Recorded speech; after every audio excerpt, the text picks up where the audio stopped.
வணக்கம்.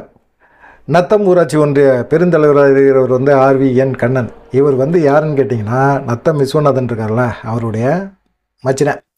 இவர் என்ன செய்கிறாரு, அதிமுகவில் ஜெயலலிதா பேரவை மாநில இணை செயலாளராக இருக்கிறாரு கண்ணன். அதே போல் ஊரக உள்ளாட்சி தேர்தல் நத்தம் ஒன்றியத்தில் கிட்டத்தட்ட பார்த்திங்கன்னா அதிமுக மொத்தம் 20 கவுன்சிலர்கள். அதில் அதிமுக 15 இதை ஜெயிச்சது, திமுக 5. அதனால் நத்த விஸ்வநாதன் தன்னுடைய செல்வாக்கை பயன்படுத்தி என்ன செஞ்சார், அவரை மச்சினனை ஊராட்சி ஒன்றிய தலைவராக்கி விட்டார். சரி, ஊராட்சி ஒன்றிய தலைவராக்கிட்டார்னா அப்புறம் என்ன பண்ண முடியும், அவர் எதாவது ஆட்டையை போடணும்ல அப்படிங்கிற மாதிரி இருந்தது. ஆனால் இந்த மாதிரி சூழ்நிலையில் 5 அதிமுக கவுன்சிலர் என்ன செஞ்சாங்க, சக்கரபாணி தலைமையில் என்ன போய் திமுகவில் இணைஞ்சிட்டாங்க. அதனால் பார்த்திங்கன்னா திமுக 10 அதிமுக 10 ஆயிடுச்சு. மொத்தம் 20 கவுன்சிலருக்கு தான். அதில் அதிமுகவும் திமுகவும் சரிசமமாக பலமாயிட்டாங்க. இப்படி சரிசமமாக பலமான பிறகு பார்த்திங்கன்னா கண்ணனுக்கு மிகப்பெரிய ஒரு நெருக்கடியை உருவாக்கிட்டாங்க. என்னென்ன வேலை பார்க்குறாரு அப்படிங்கிறதெல்லாம் நோண்டி எடுப்பாங்கல்ல. இப்போ சரிசமமாக இருக்குது, அவரை ஊராட்சி தலைவராக தொடர விடுவாங்களா, தொடர முடியுமா?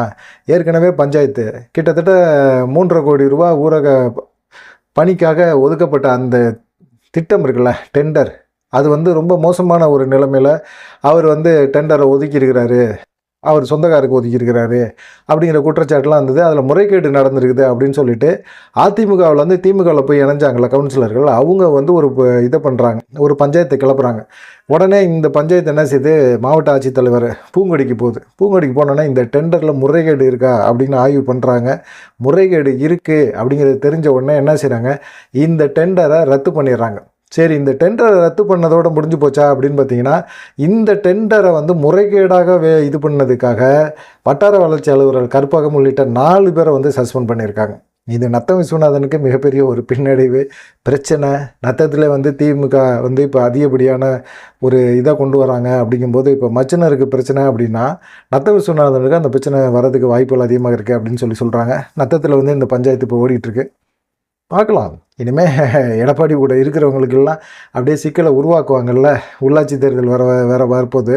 இந்த மாதிரி சமயத்தில் இந்த மாதிரி பிரச்சனைகள்லாம் கொண்டு வருவாங்க. பார்க்கலாம் என்ன நடக்கும் அப்படின்னு சொல்லிட்டு. நீங்கள் என்னென்ன நினைக்கிறீங்க? அவர் 3.5 கோடி ரூபா டெண்டரில் முறைகேடு பண்ணியிருப்பாருன்னு நினைக்கிறீங்களா கண்ணனை? பார்க்கலாம் என்ன நடக்கும் அப்படின்னு சொல்லிட்டு. நன்றி, வணக்கம்.